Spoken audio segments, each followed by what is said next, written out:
He twists the leg. Inside. Wait a minute, inside cradle. Can he hold him? Yes, he can. Ricky the Dragon Steamboat has won the world. Ladies and gentlemen, this is Sting. A flying elbow. Hooks the leg. It's over. Boyhood dream has come true. Stone Cold Steve Austin. Austin has it out. Austin is unconscious. Austin never gave up. Well, the first thing you gotta realize, brother, is this right here is the future of wrestling. You can call this the new world order of wrestling, brother. Hello and welcome to the Undisputed. I'm Matt Garofalo alongside Ralph Lord. And we are, as I mentioned, the Undisputed. Our goal here is going to be to bring you the best possible, most progressive wrestling podcast you've ever listened to. That was a mouthful. This is going to be a new podcast. You haven't heard us before. Hopefully you'll be hearing us a lot more. As I mentioned, I'm Nat. That's Ralph. And we're going to share with you the what our focus is as far as the content we're going to bring you. Obviously, we're going to break down, your Raw, SmackDown, pay-per-views as they come up. We'll definitely touch on some indie wrestling, which I know is a little bit unique. A lot of folks like to go off on the WWE stuff, but we'll definitely venture outside of those realms with the indie wrestling along with some other ones that Ralph's going to mention here real quick. Yeah, don't be afraid to reach out to us with information in regards to anything, in regards to New Japan, TNA, things like that. We're going to do our very best to cover as much of the wrestling world as we can. And just quick aside here, Mr. Ralph, has anybody ever mentioned to you that you have the golden pipes? I've heard it a time or two before, and I've also got the face for radio as well. So there you go. I'd have to disagree a little bit with the face for radio. I mean, there's a little bit of face for radio going on, but not a whole lot. In regards to the golden pipes, would you mind dropping a little bit of Barry White on us by chance? Or no, I'm not going to put you on the spot. You're fine. We'll let them come back first. All right. Rope them in first. We don't want to scare them away on day one. That's right. Just kind of give you guys a little bit of an idea of what our approach is going to be here on the show. We really want to take a fun approach to it. When folks kind of tend to jump into these podcasts or whatever type of media they want to produce, whether it's wrestling, sports, movies, they tend to take themselves a little bit too seriously. And I know, for one, I've been accused of being a child on numerous occasions, and it will be no different in this setting. I'm going to be a child, but I plan on being a very entertaining child. Sorry. Well, your childlike symptoms are welcome in the studio, and you are right. Hopefully, I can also bring a little bit of that, that mystique you have when you're watching wrestling when you're a kid, that excitement. Right. It translates over just in a different way for us now. We're a little bit older and know a little more about the industry, but nonetheless, still very exciting things, and we're going to look at it from a different perspective that maybe you have or maybe you haven't before.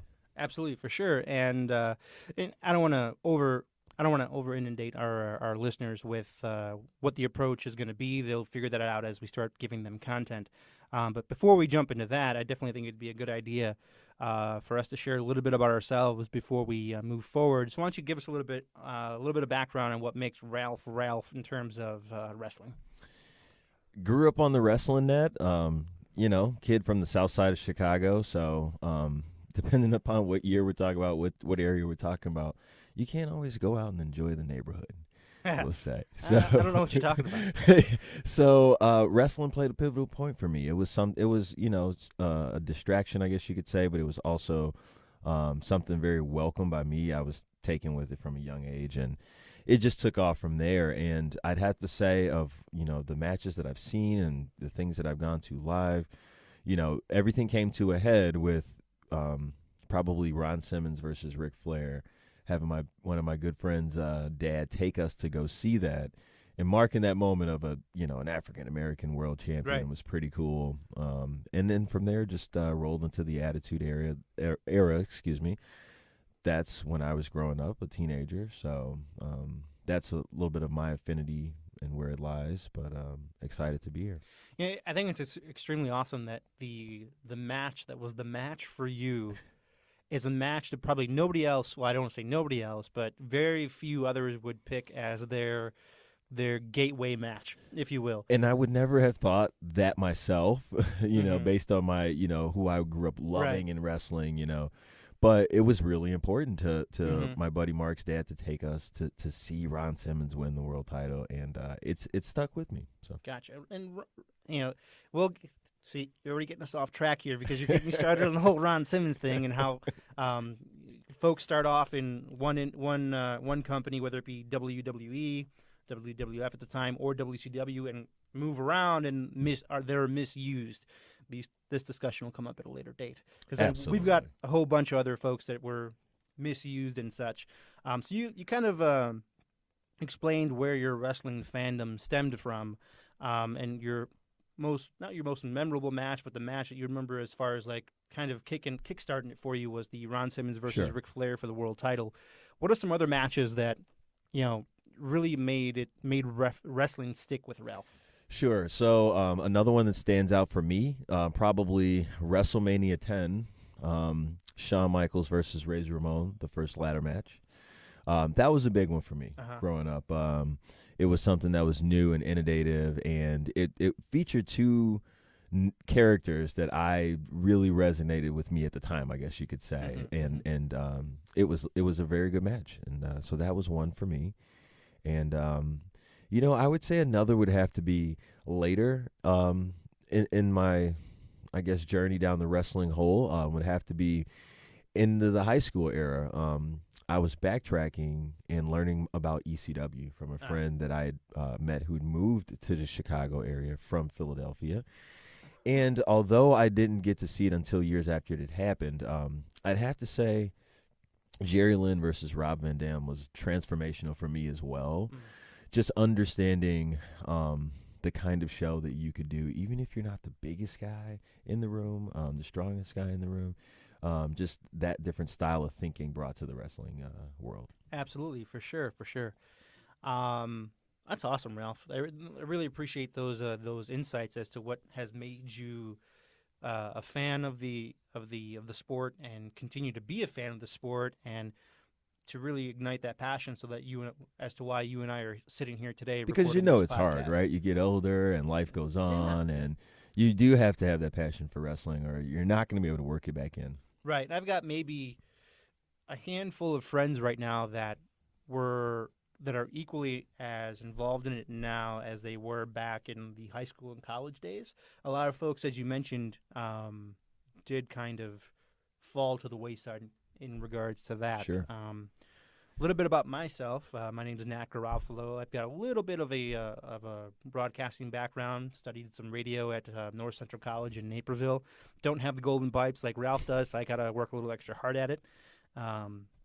My wrestling fandom, and I remember the match too. It's not the match. It was more so the season to a T.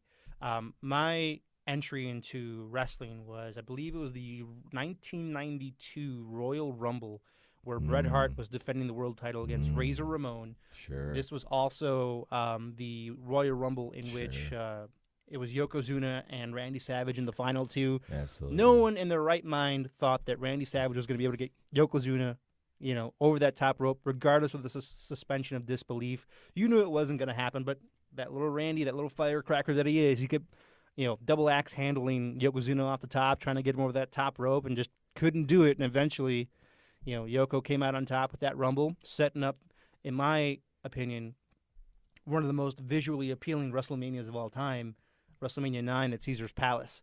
I mean, those entrances were pretty darn cool. Like, for example, The Undertaker, he's got one of those entrances that demands to be inside. Sure. When you take it outside, it loses a little bit of its luster.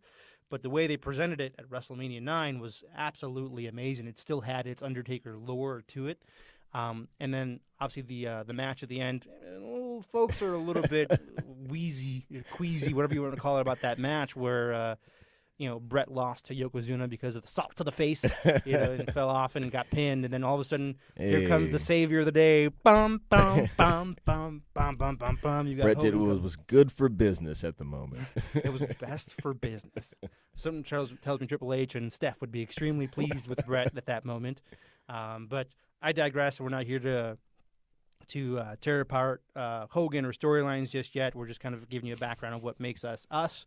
I'd have to agree with Ralph that one of the other matches that really kind of cemented me as a wrestling fan was the Shawn Michaels and Razor Ramon ladder match at WrestleMania 10, simply because while ladder matches had happened before, obviously Brett and Sean had ladder matches in the past, that ladder match specifically, really kind of opened things up to a new era of unique wrestling matches. You started having all kinds of different matches after that, and the ladder match itself really kind of had its springboard moment from that match with Razor and Sean. All right, that's enough about me and you. I'm sure we're very entertaining folks, but we're not entertaining enough. It's way too much already. Let's just give the people what they want. Right. All right. So, yeah, it makes the most sense to kind of start off with what the week typically kicks off with, and that's it's Monday Night Raw. It's an interesting season that we're in right now with Raw and SmackDown, because obviously we recently had a brand split. I think that was 2 weeks ago now, I believe. A couple weeks back, and just so you guys will kind of get familiar with the format as we continue to go. Don't be surprised if you hear either myself or Nat Moore take the lead with regard to one of the shows, Raw or SmackDown, just so you guys can get the most coverage from us. We may try to divide it up like that, but there's also going to be awesome weeks where we both get to deep dive into the coverage, and so this is one of those weeks. Exactly. So this past Monday, I want to say they were in Atlanta, if I'm not mistaken, right? They were in Atlanta. That's right. They returned to Atlanta the same day my sister did.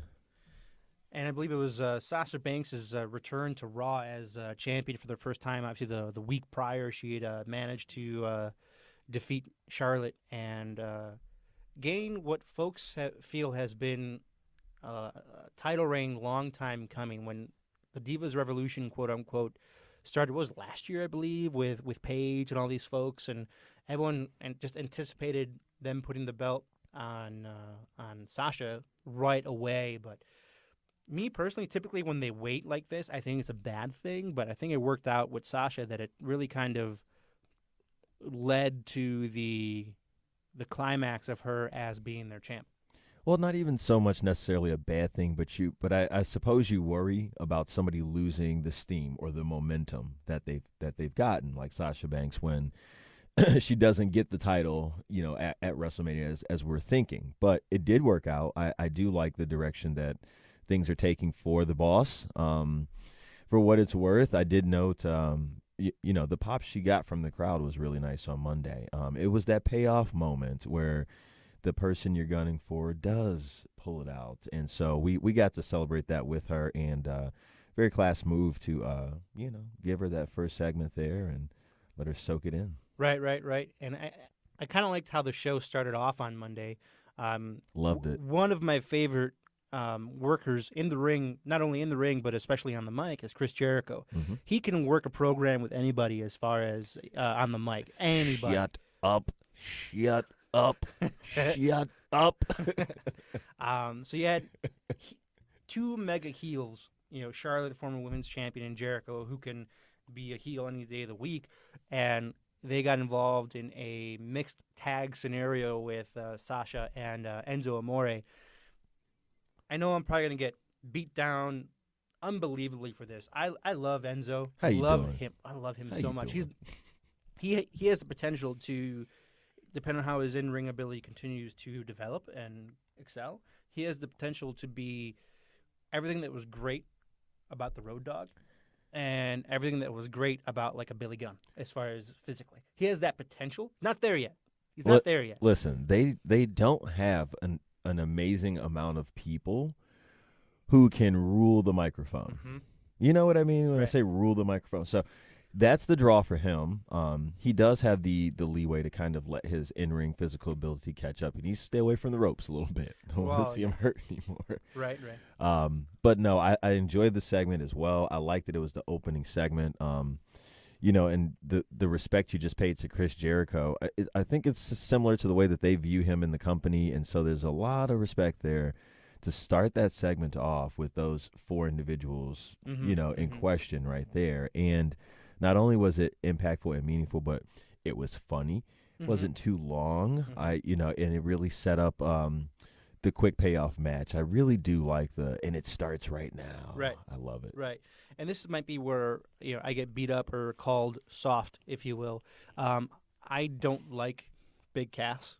Like, if he were to go away tomorrow, I wouldn't care, honestly, because I can watch Enzo every week, sans Big Cass, and I'd be just as content. Who do you like more, Big Cass, or would you rather see in terms of big men Braun Strowman?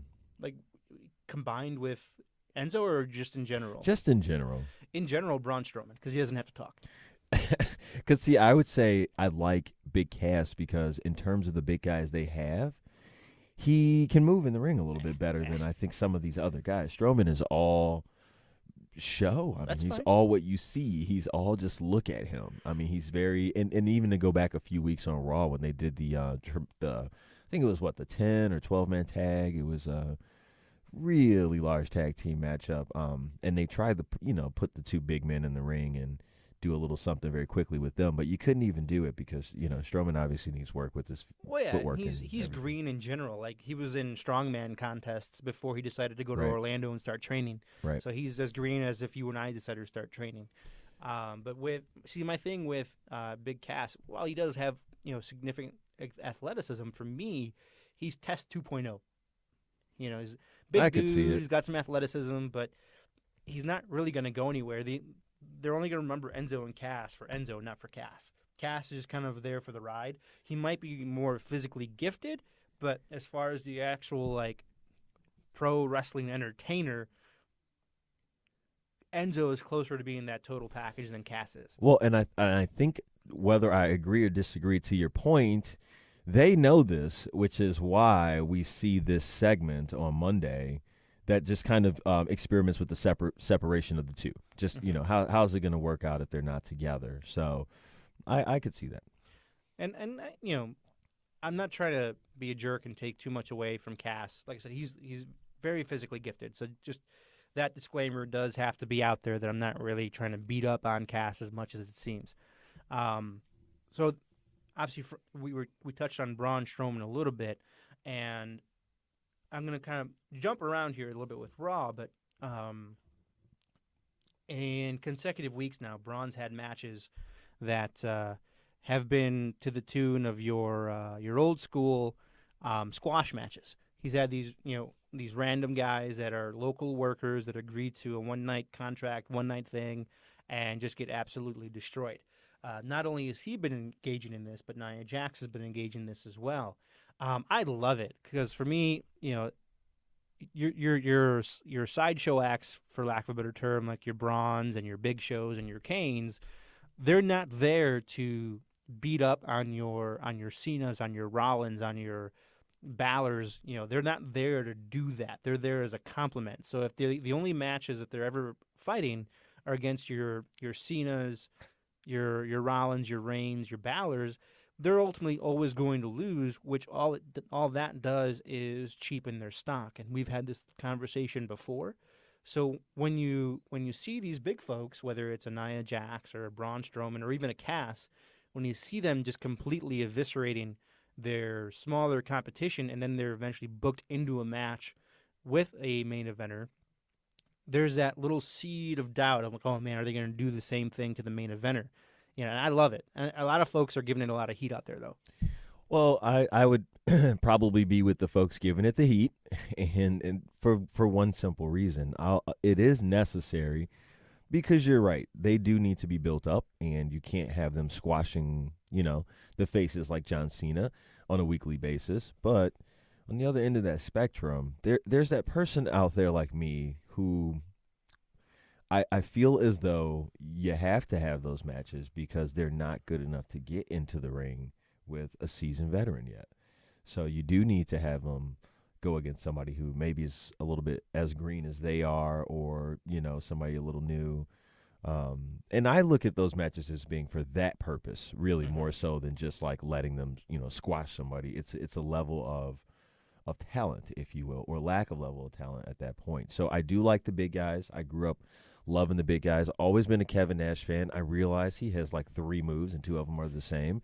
But Which two are the same? I mean, like he's got the jackknife power bomb, and then he's got the turnbuckle elbow, But no, I like, especially when you can pull off the look and the feel. That's what Kevin had. That's what Braun Strowman has. I understand what they're going for, but when you do get into the ring with somebody like Big E, with somebody like Big Cass, I don't want a whole lot of fumbling around and a whole lot of trying to figure it out. No, I hear you, and I apologize for the tangent here, but you brought up Kevin Nash. I'd read something weeks ago that he was being interviewed and being asked either about the current state of the WWE or he was asked about Dolph Ziggler specifically, and he said he wouldn't mind making a minor mini return as Dolph's Diesel. I think that'd be awesome. Interesting. Because for me, Dolph is kind of like a weird Shawn Michaels, Bret Hart, Kurt Hennig hybrid, and I could see a Diesel-ish bodyguard working well for Dolph. Do we know who trained Dolph Ziggler? Was he where did he come from? I can go on the Google machine and find it out for you. Find that out. I'd like to. You're right. I understand the mold, and it's clearly there, which leads to my question of how is he trained? Who trained him? Let me see if I can find this for us. While we're looking for that, any other notes from that beginning of Raw, that mixed gender tag team match? Overall, I enjoyed it. I thought it was a nice way to start. I agree. It's been a while since I've seen a mixed gender tag match that was entertaining, and those 4 participants were probably the best 4 you could pick for the quote-unquote comeback of the mixed gender tag matches. As far as Ziggler's training background, he's got a Florida Championship Wrestling background, Ohio Valley background. As far as specific trainers, and you're going to love the last one that I list for you, he's got a Steve Cairn, Tom Pritchard. Tom Pritchard. He's my boy. I love the doctor.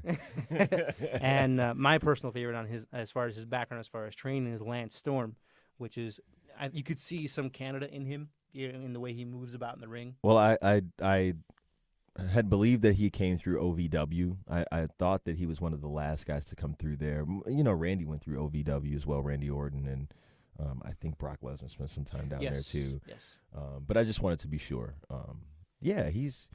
He is a kind of enigma, and he's also in a tough place because he was pushed so hard so early, and then things kind of cooled off, and they were able to bring some more names back in, and so all of a sudden, he's not on that top tier, and of course now with the brand split, it looks like they're going to try to, push him back into that main event level, which obviously he deserves to be in, but there's going to be some growing pains when you're transitioning back to that role. For sure.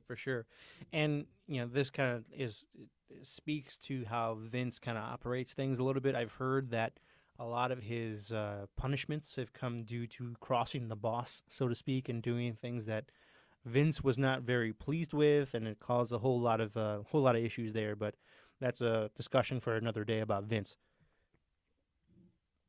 Interesting.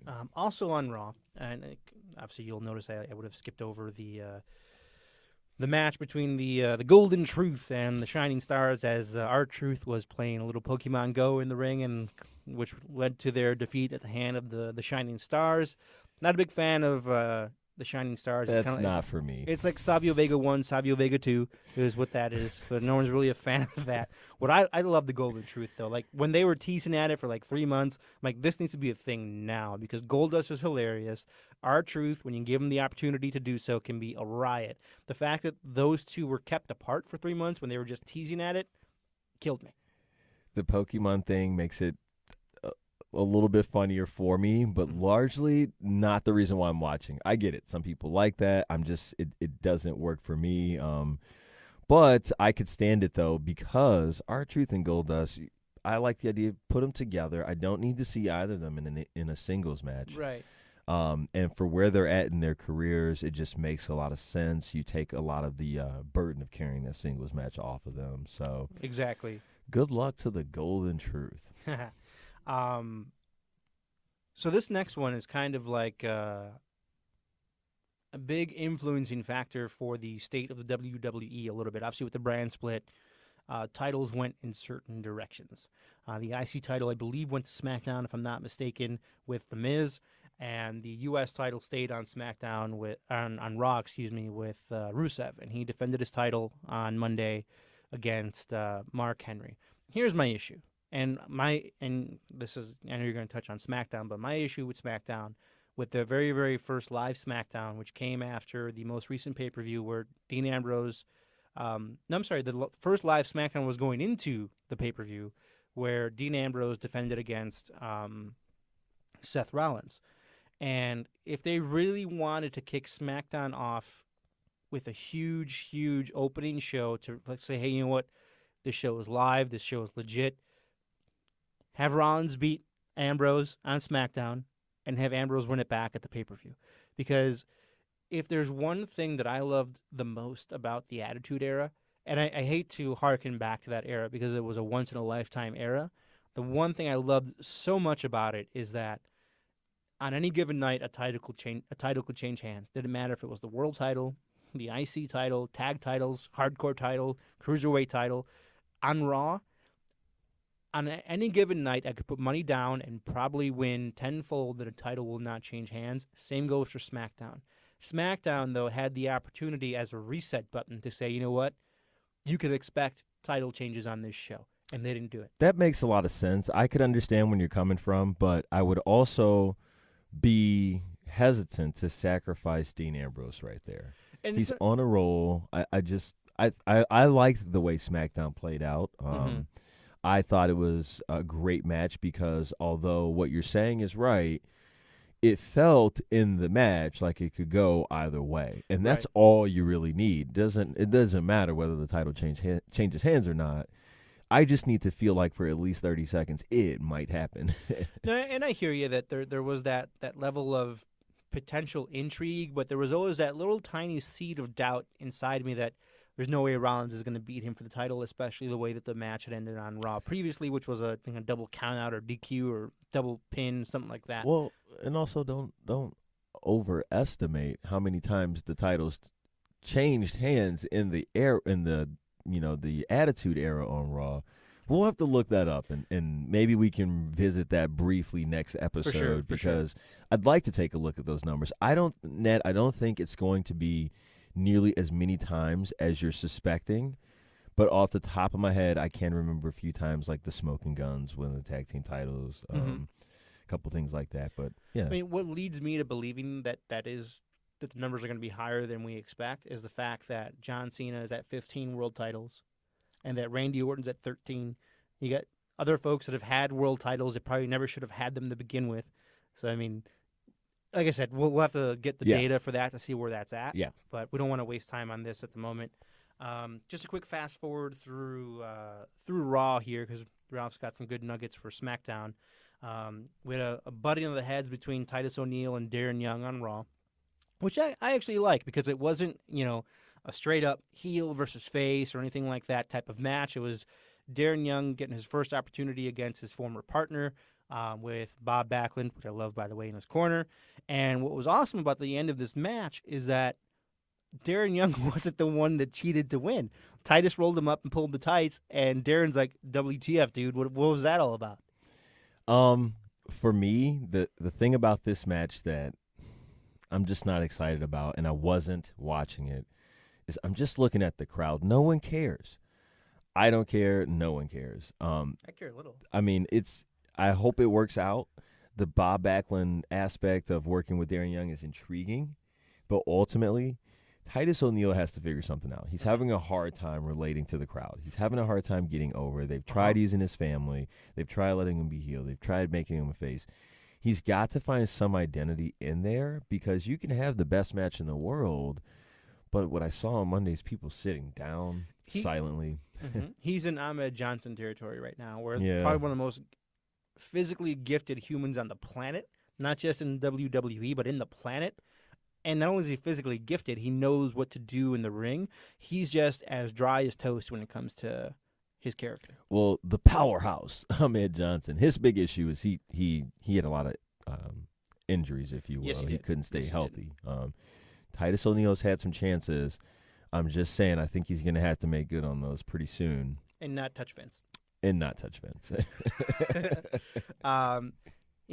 I'm usually a huge fan of anything that involves the New Day. I don't know if this was a cause of my technical difficulties that I was having on Monday trying to watch Raw.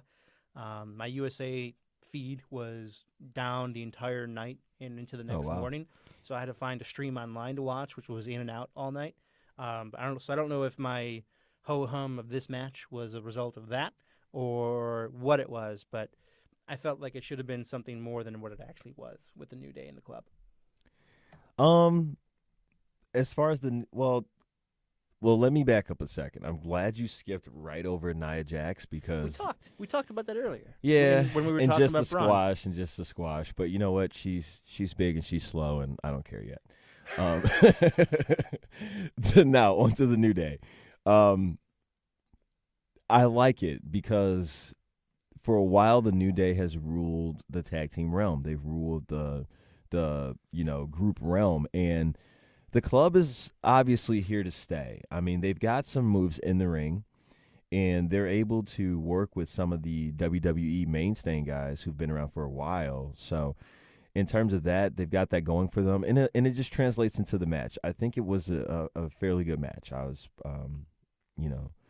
wasn't blown out of the water, but everybody got the job done, and it at this point they're still learning how to work with the roster. For sure. And you also have, the New Day, which is, I just think they're always getting better and better. Their matches, I mean, what Big E can contribute physically to the match. I mean, all of it is always getting better and better. And so even just this working with the club, let's say they do it again. Let's say they lock up again 3 months down the line. I believe it would be better than what we saw. Like I said, I'm sure it was good. I'm just attributing my ho-humness to my technical difficulties that I was having that day. Pouting doesn't make the match better or worse. No. So our next match involves, for me, one of my favorite current superstars who is kind of in your Titus can't find a niche group. And that's Cesaro and Sheamus, my favorite being Cesaro. He's phenomenal. Like, you're not going to find a guy out there that's more established in the ring right now than Cesaro is. He can have a match with a high flyer, a technical guy, a strength guy. He can go with anybody and make it a good match. Remember a year or so, maybe 2 years ago, his series with Cena on Raw. Sure. Instant classics, those matches. For him, it's not his. He's almost kind of like in the Roman Reigns thing, but people are a little bit more forgiving with Cesaro for whatever reason, where his misuse is about 100%. I don't want to say 100%. It's about 85 to 90% on creative. If they could find a legitimate program for Cesaro and he could actually stay healthy, it'd be phenomenal. Because I'm telling you, he's got all the physical attributes possible that you could ask for somebody to be successful. Well, I'm definitely in the Cesaro section, definitely. But I don't think he's being misused. I don't think he is the Titus O'Neil problem. I think what he's proving is he can be somebody kind of like Jake the Snake Roberts, where you don't need to put the belt on him because he's got this cult following anyway. I mean, that's what I'm seeing when I'm watching him. The fact that he isn't wearing the gold doesn't deter me from him. I hear you. One bit. I hear you. And he does bring it in the ring. So. Oh, he does, yeah. And I can see what you're saying as far as, each era's had that guy that never really had the belt, but had didn't the belt, need it. Right, had the belt been put on him, you wouldn't bat an eye, but he really didn't need it. My main issue with Cesaro isn't so much that the belt hasn't been on him or that a significant belt hasn't been on him. It's his they're constantly changing his gimmick, which he doesn't need. You know what I mean? Like, currently he's James Bond Cesaro, the way his entrance plays out. Which I'm okay with because it lines up with the Swiss Superman. And that's Don't fine. change that, WWE. Right. If you want him to be James Bond Cesaro, Right. that's fine. 00 Cesaro, that's cool. Right. But before he was, Jim Nut with his name is escaping me. Why can't I think of his name? Tyson Kidd. Yeah, I was just gonna say, yeah, Tyson Kidd. Yeah. They had the beats they were rocking and the tracksuits, and it's just like. Well, it was a bit Euro you know, Right. modified for me. Right. But And then before that, he was in, old school Bob Backlund mode where he had the old wrestler zipped up jacket with a towel around his neck. And it's like, just pick an image for the guy, go with it for more than a year, and just let him do before his that, thing. he was a part of The Real Americans. Yes, and Yeah. he's not. And he's not American. Took me a while to catch up. I was a little confused there. But no, he's listen, I think good things are coming for Cesaro. I think he's right to just, stand pat right now and don't, just take what they're giving you. I think they're looking out for him, and his spot will come eventually. He's putting in the work right now, and he's earning it very much the way somebody like a Shawn Michaels earned it. It didn't happen as quickly as maybe he wanted, but it'll be sweet when he gets there, and week in and week out, we still get to reap the benefit. And it's almost like a Benoit storyline that you always knew that he had the talent to wear the strap regardless of what company he was with. But again, he was that guy that he didn't need it. And once he finally won it, you're like, It made sense. it's about time. Yep. And I can definitely see Cesaro going down that road of eventually when he reaches the peak of that mountain, it's about time kind of thing. The last match to touch on Raw was Seth Rollins and Sami Zayn. I can't wait to see these former NXT guys and guys that have fought each other on the indie circuits starting to go at it on your Raws, your SmackDowns, and your pay-per-views. They're here. With a grand stage. It's going to be awesome. This here. was a phenomenal match, awesome ending, and As good as the match was, you know what I enjoyed more than the match? When they announced the match, I got too damn excited. Right. So it's just a translation of exactly what you're saying. Right. Is that talent is there now, Mm-hmm. and they're starting to become names in the Right. way that they should. They've earned it. So that was very, very good. And I think for a while there, they were trying to keep the mold going that from the Attitude Era where it was like a 70-30 split, a 70% of out-of-ring action, promos, interviews, backstage stuff, and 30% actual in-ring stuff.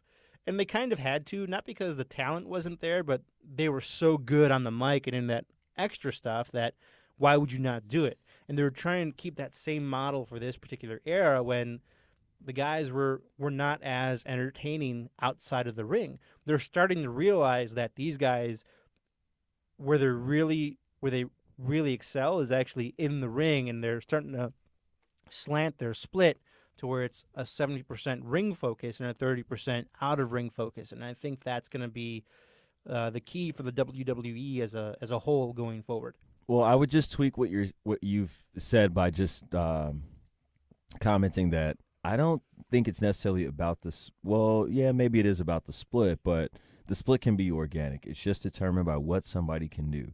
You don't force Barry Corbin to go talk every week because he can't talk yet. Right. So you don't do that. Right. But at the same time, Xavier Woods should be on the mic every week, and Right. he is.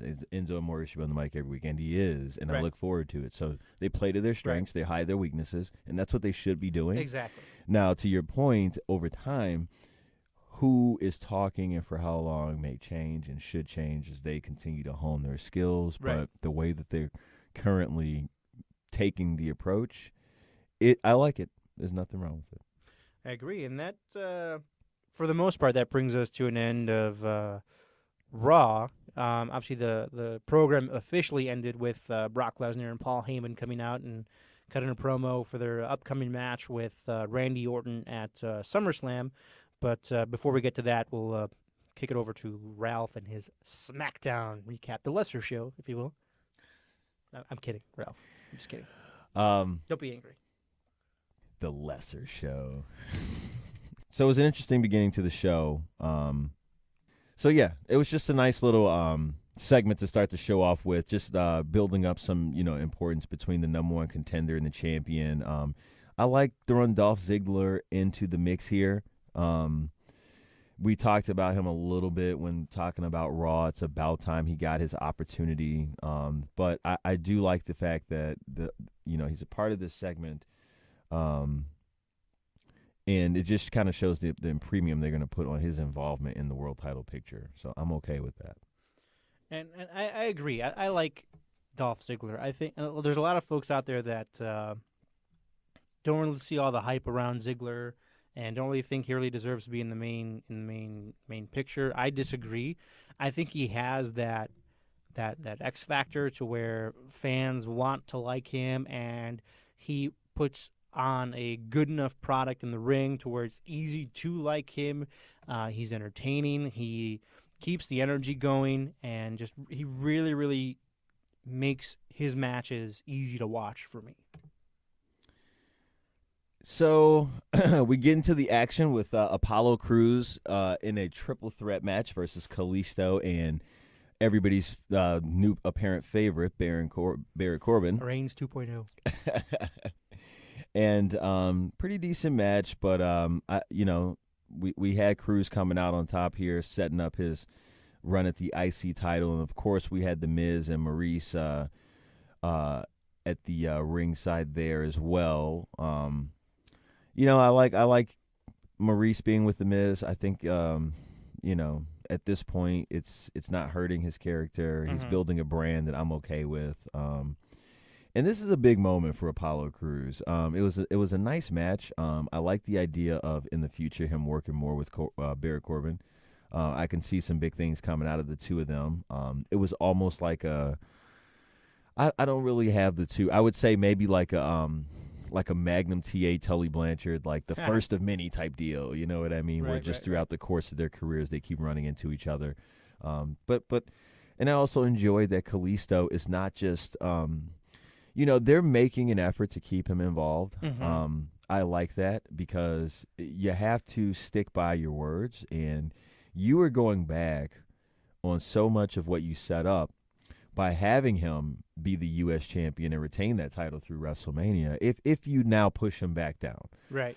So I do enjoy the fact that he is still being given the opportunity to at least not just always, be in the high flyer type, segment, if you will, and showcase what he can do. And this is a little bit of a preview of our personalities. I tend to be the inappropriate one, so I'm going to be inappropriate here for a moment.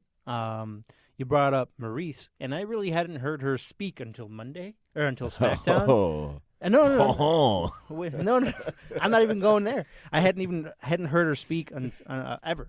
At least maybe I didn't pay attention until Tuesday.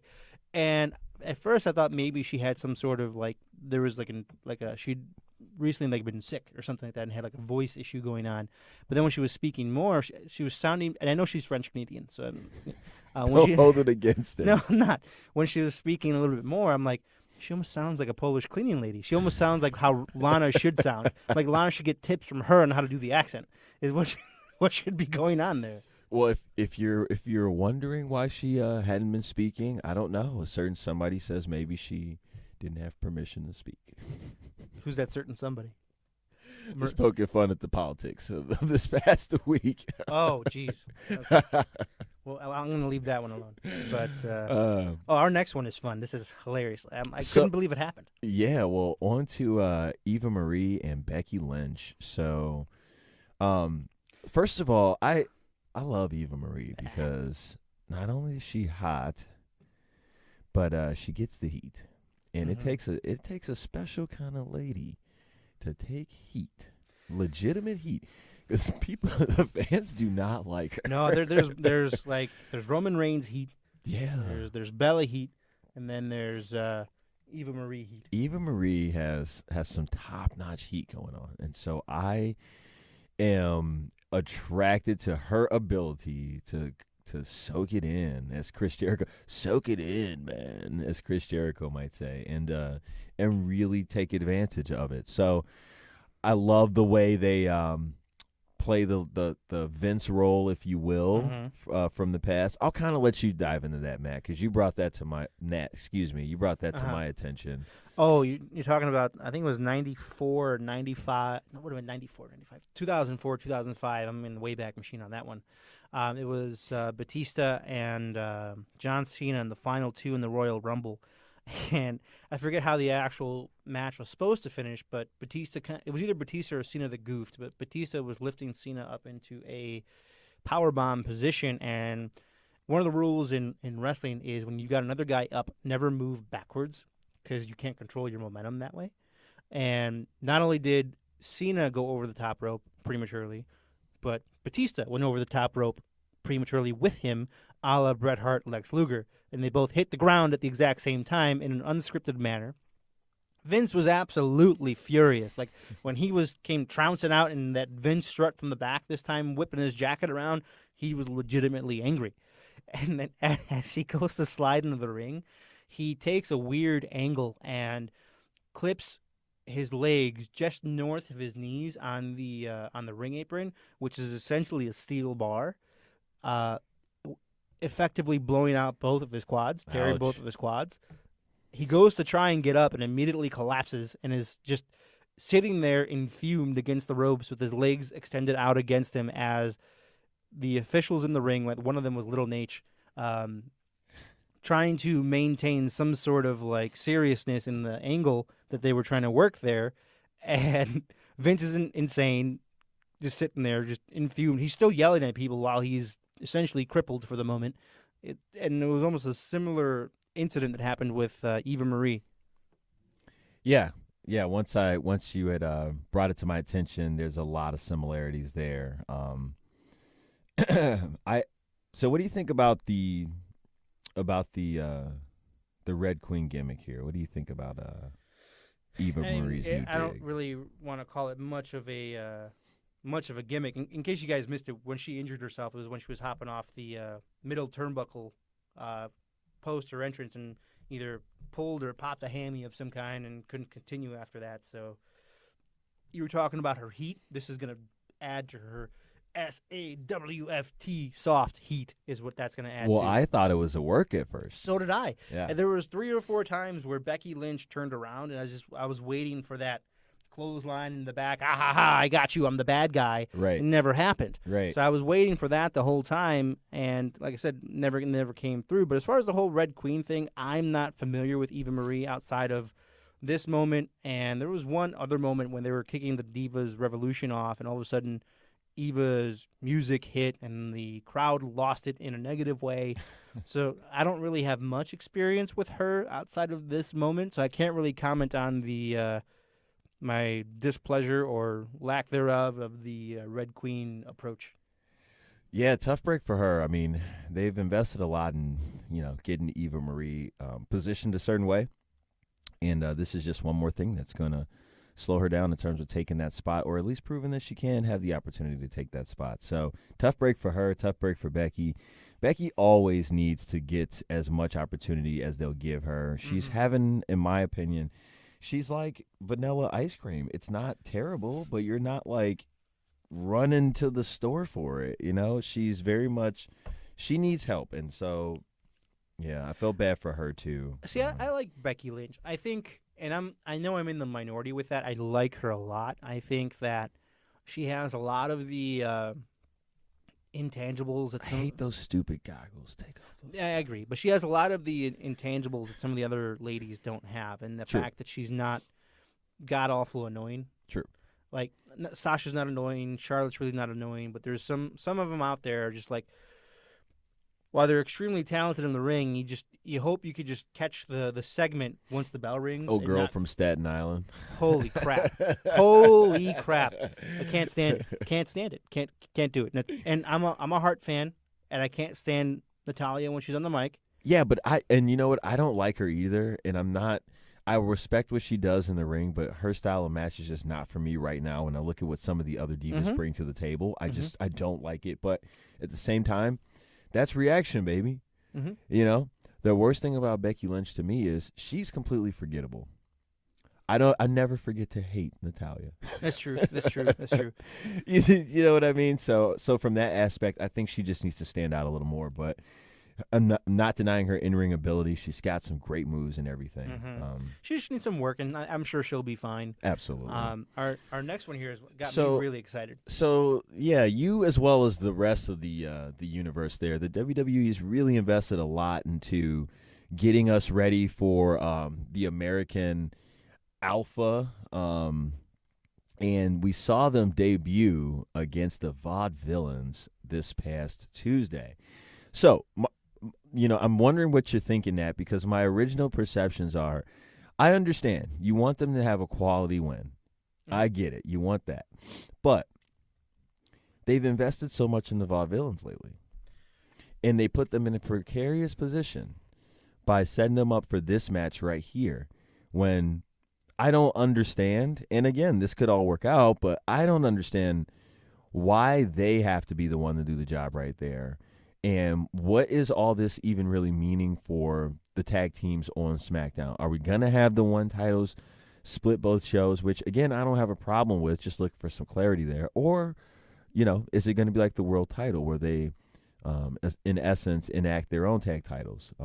But with so much murkiness in the tag team division, especially on SmackDown right now, I don't understand why the Vaudevillains had to be the one to lose out there when you've got some jobbers on the. No, and I agree with you that, and this is part of where I was chatting before about Braun Strowman and Nia Jax having their squash matches. That would have been a perfect instance for American Alpha to go 1-on-1 or go 2-on-2 with a couple local guys and have their squash. I agree with you that the Vaudevillains shouldn't have been, lambs led to the slaughter here, because to be honest with you, it was as one-sided as a match could be. The American Alpha controlled the match the entire time. There really wasn't ever much of a threat that the Vaudevillains were going to beat them in this match. And that, I agree with you, was a mistake on behalf of because you've already proven that you're willing to bring in the jobber, the one-night contract, to get it over, for your guys. So, that's a case to where I didn't, while I'm not like, super, hard out there for the Vaudevillains, it wasn't fair to them, I don't think. No, not at all. So because they got a huge pop when they made their debut on the main roster coming over from NXT. I think they have a future as multiple-time WWE Tag Team Champions. I definitely believe it. I think these two teams, American Alpha and the Vaudevillains, I think we'll see them head-to-head quite a bit when it comes down to that WWE Tag Team Gold. I would have even settled for, okay, so you want it to be a squash match against the Vaudevillains, but maybe have Gotch pull the other one out at the last minute, and they just do like the slow walk up the ramp, just take the count out. Just we were completely overmatched. I mean, that way you achieve what you wanted, which is the American Alpha looks as dominant as they would have anyway, but without sacrificing the W and all that. Right. And I agree with you. Like I said, I'm on the same page with you in regards to if they wanted to sacrifice somebody, they could have thrown Fandango and Tyler Breeze. And that's another discussion for another day, because I know a lot of people are upset with the handling of Tyler Breeze. That's another discussion for. Excuse me, I don't know what happened there. For another day. Wow, I apologize. Tyler Breeze. I will digress, or will be here until Monday. Yeah, let's keep going though. So SmackDown moves along there to a little in-ring showdown between AJ Styles and John Cena, and of course, we are on the road to the SummerSlam matchup that they are working towards there. So I so much of what happens with John Cena really bothers me on a day-to-day basis. But this with AJ Styles, I'm okay with. We got our appetites wet, what was it, a month or two ago with them. And now here we go again at SummerSlam with what I believe will be a better match. A lot of the what we saw in the ring there, the give and the take between the two of them, just necessary to set it up and move us along to SummerSlam. But it just didn't feel organic. It just seemed very forced, if you will. Mm-hmm. However, I don't care, because the match is the payoff. The match is really what I care about, and that will be good.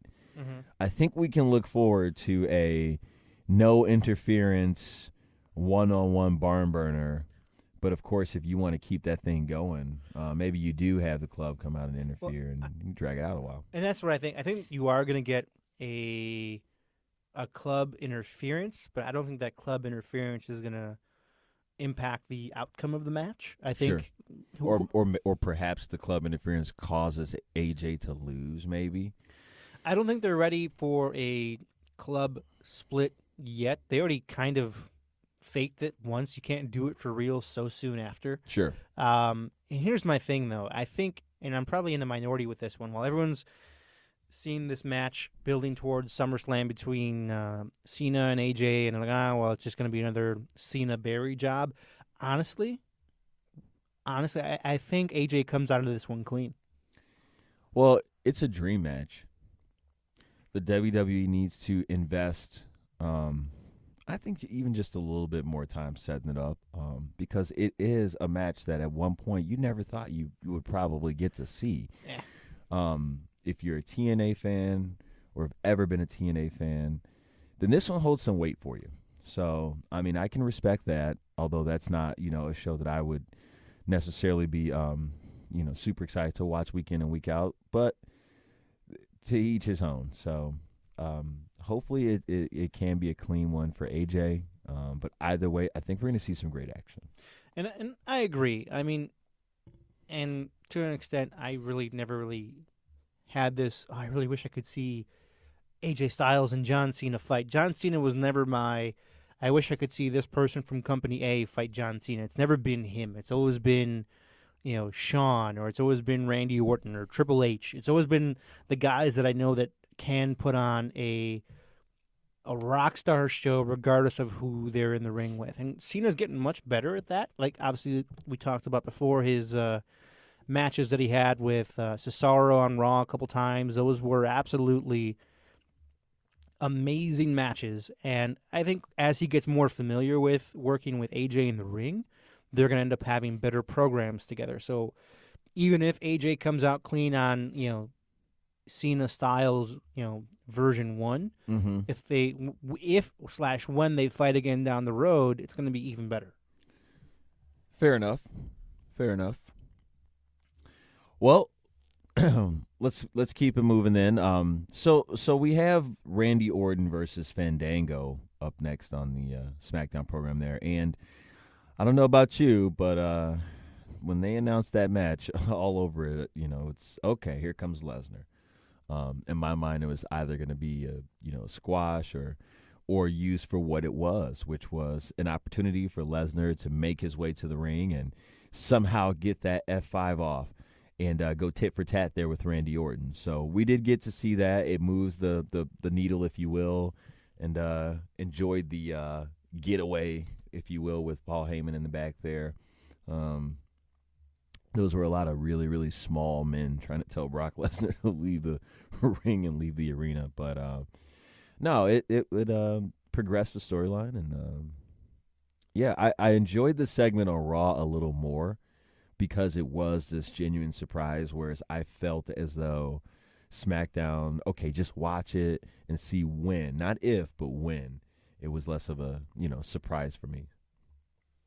I agree. And for me, I think for Brock Lesnar to be Randy Orton's comeback program, I think it's perfect to reestablish Randy's relevance in the current WWE state, because regardless if he's, there, 75% of the year and the other 25% he's doing extracurriculars, he's still one of the most talented people on the roster, and he needs to be involved in some way, shape, or form in the upper third of the program. And jump-starting it with a program with Brock, I think does that perfectly, because I think if you would have inserted, not Lesnar, if you would have inserted Randy Orton back into the mix of things with a Dolph Ziggler or a Seth Rollins or something like that, it would seem kind of random, whereas Brock has random already built into him. So the randomness kind of makes sense that, you got this big all-star matchup between Brock Lesnar and Randy Orton. Randy gets some momentum out of it, win, lose, or draw, and then you can start having him work a program with, The Miz for the IC title, which was kind of hinted at the week before. So you've got a lot of potentials there for Randy, and I think they're all positive.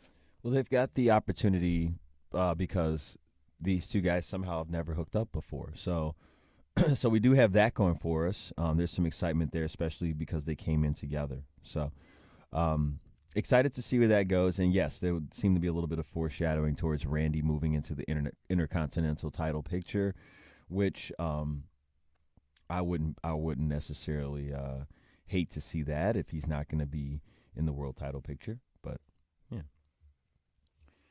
So, more Heath Slater on Tuesday. Don't even bother. I don't even care. Yeah, I don't let's even just care. slide along from there. It was nice to see Rhino though make an appearance. One of my all-time favorites. Don't know what he has left. Hell. Don't know what he has left in the tank, but hey, I guess we'll find out. But I'm happy for him. He's doing a lot better than some of those other guys. I mean, I think about some of the troubles guys like Perry Saturn, ran into later in the years, and so nice to see Rhino still able to be a part of the roster, and hopefully he can stay up there. I agree. Now, on to the Queen of Staten Island. No, stop. I'm going to put you out. Carmella's easy on the eyes, but not so easy on the ears. She took on Natalya on Tuesday, and this was what it was for me. Two gals I particularly don't like to see come on the screen. But as I mentioned, I'm not repulsed by Carmella. I guess that's a good thing. Yeah. I mean, I don't know how much there is to grow from not being repulsed, but I mean, can she be annoying? Yes. Does she bite a little of Enzo and Cass's thing? Yes. But ultimately, I could deal with disliking her. It's indifference to somebody that is what's the problem. Natalya, I dislike as well, but for other reasons. I dislike her because I find her boring. I dislike her because I just find her just ultimately not. I mean, I don't. Whether she's a heel or face is irrelevant to the fact that I'm not interested. Carmella, I will at least like to laugh at the moment. I can't even do that. I can. I think things are going to work out from the girlie from Staten Island.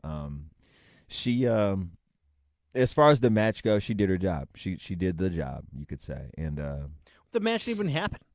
yeah, I mean, she did the job. I mean, she got her butt kicked on the outside. She took it like a gal, and that's all we needed to see from there. I don't necessarily need to see the two of them in the ring, nor do I want to. And with that, moving on. I'm in complete agreement on that one. For me,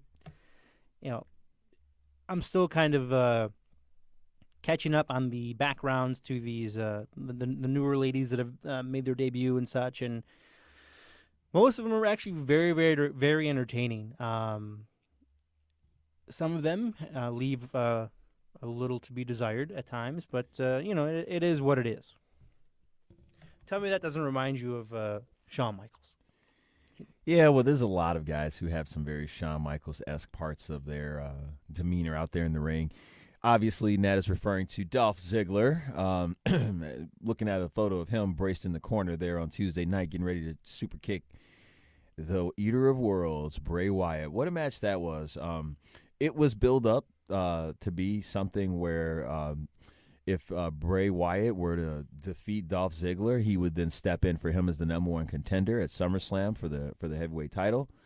And it was everything it was built to be. I thought we got ourselves a decently length match. We got ourselves a very nice performance in the ring. And this is, again, one of those matches where they were able to take advantage of the differences in production that SmackDown will seem to highlight. I mean, as I said before, there's some workable camera angles. There's some hovering cameras that they kind of use with the show.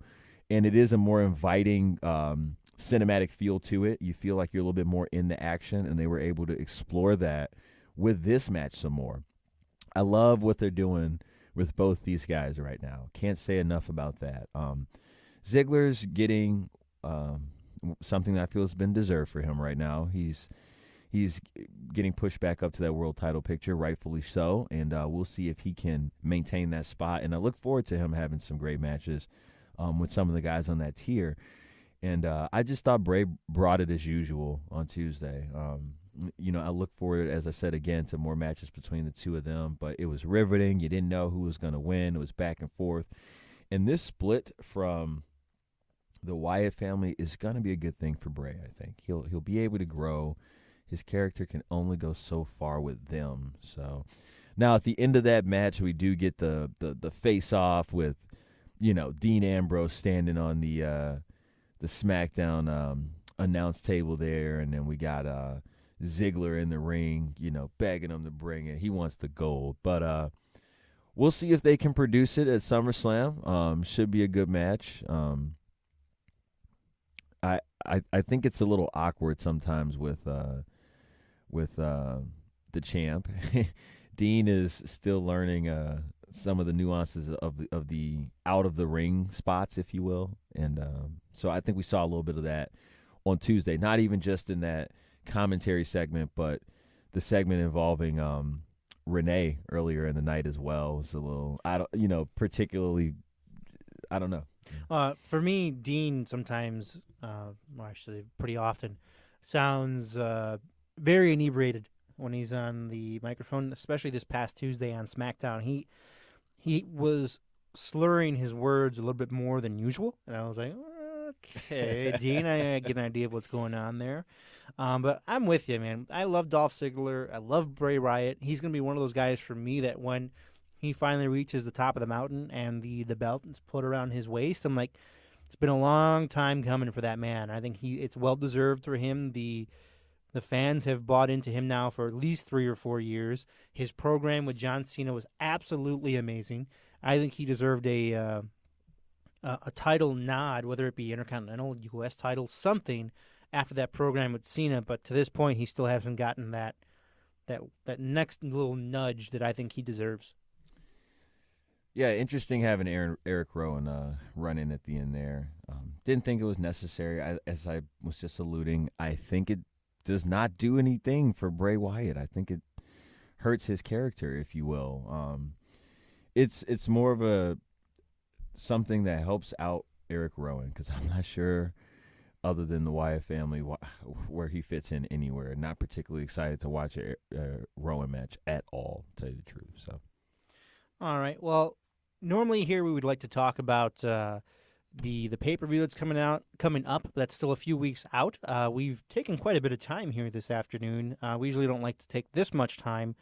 So we're going to kind of fast forward to the end here. Obviously it's still a new show for us here on the Undisputed. We definitely enjoy that you guys have taken the time out to listen to us today, and we hope that you do tune in with us in the future. Our goal right now, I think, is what we established, is to maybe do it like every other week or so, or maybe once a month. We're still working on the time frame. We'll get you the when, where, and the how pretty soon. Right.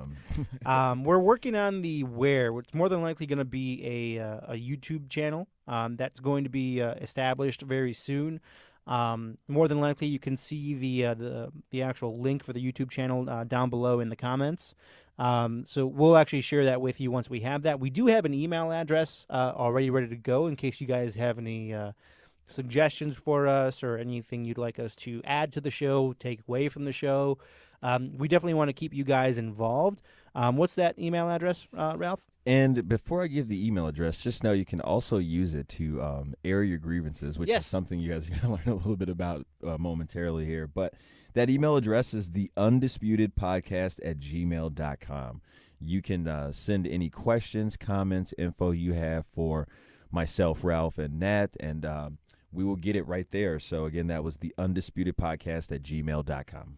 Excellent. Thank you very much, Ralph. And he mentioned about the airing of grievances. Those are some little fun, one of the fun segments that we're going to like to work into our program. The segment that's got me the most excited, that I'm really, really looking forward to. We haven't really come up with a name for it yet, but so far it's known as the Dream Match.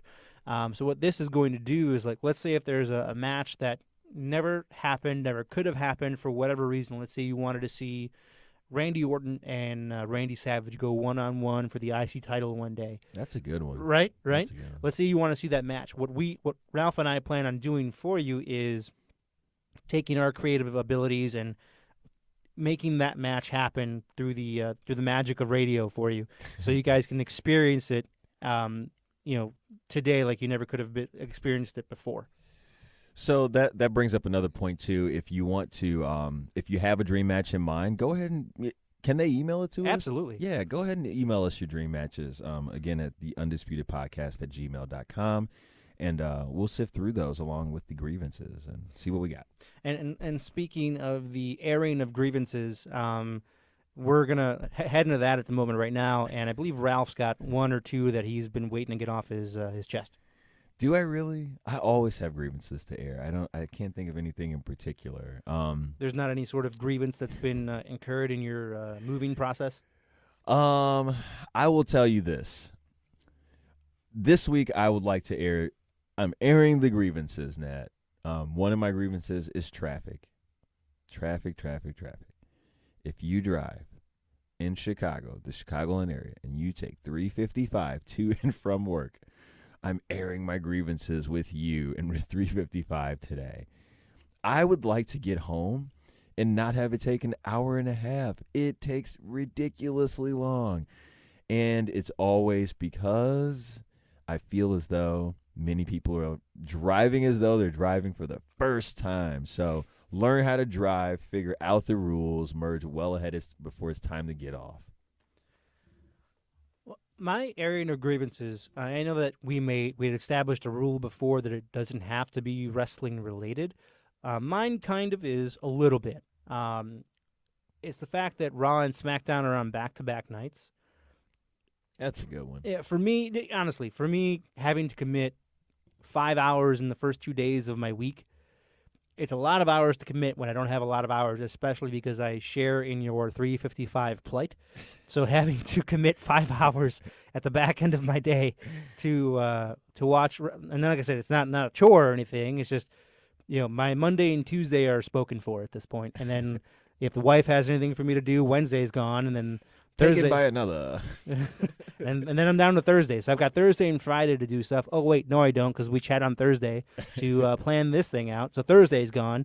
So I've got myself Friday and Saturday. Wait, no, I don't. I'm here with you on Saturday talking about it now. So my area of grievances, Raw and SmackDown on back-to-back nights. Thanks, Vince. I'm trying to think if I had other grievances to air this week. You know what?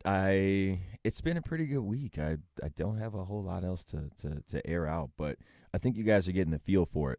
Doesn't have to be wrestling related. It'd be great if it was, but either way, get your grievances to us. We'll air them out here. Yeah, essentially what the airing of grievances is, it's a bitch fest for you guys. If you got something that's bothering you at work, if your wife is pissing you off, or if your husband's pissing you off, I recommend, send yourself a voicemail or find a way to record it via your sound recorder on your phone. Email it to us. We'll air your grievance for you.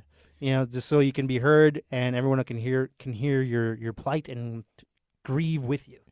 And if you don't know where the airing of the grievances came from, I would strongly implore you to figure out what Festivus is. And then you can laugh with the rest of us. You know it. Well, that brings us to the end of our first edition of the Undisputed. We really appreciate you guys taking the time out to join in with us today and laugh with us today and bear with us as we feel our way through this new process because we've never done a podcast before. But I think get better every time, guys. I guarantee you, Ralph's a genius. He's got the golden pipes. He knows what he's doing. He's got the glasses to go along with it, so we're all set. That's it. I'm fooling everybody with how I look. Well, you're rocking the Joe Madden glasses, and you're not even a Cubs fan. So I mean, but we're gonna do. We're going to do our best for you. Once again, the email again is theundisputed.podcast@gmail.com. You can get a hold of us directly at that email address, again, with your grievances, with your suggestions for the dream match, so we can put those together for you. Once again, you can find us on YouTube. That's where the podcast will be airing for you. Any any indie wrestlers out there also looking to possibly get involved with the podcast. We also would like to go on location at some point, as well as do indie coverage. And so maybe you are working for a promotion that we have limited access to or just haven't heard a lot about. So definitely you guys could use the email as well to reach out to us. We'd love to be able to expand our reporting to, as we said, encompass as many avenues of professional wrestling as possible. But as far as I'm concerned, I think that brings us to a good wrapping point for the first edition. What do you think, Ralph? I'd say so. All right. Bottom line, we're begging for your attention. Because Ralph Larg said so, right? Sorry. And on that note, before it gets any worse, this brings us to the end of the first edition of the Undisputed right here on YouTube. I almost did my old call letters in college. I'm not sure what's happening there. I got into the rhythm of things, but Again, it's the Undisputed, your home for the best in wrestling content today, tomorrow, whenever. We'll always have it for you here on the Undisputed. Thank you.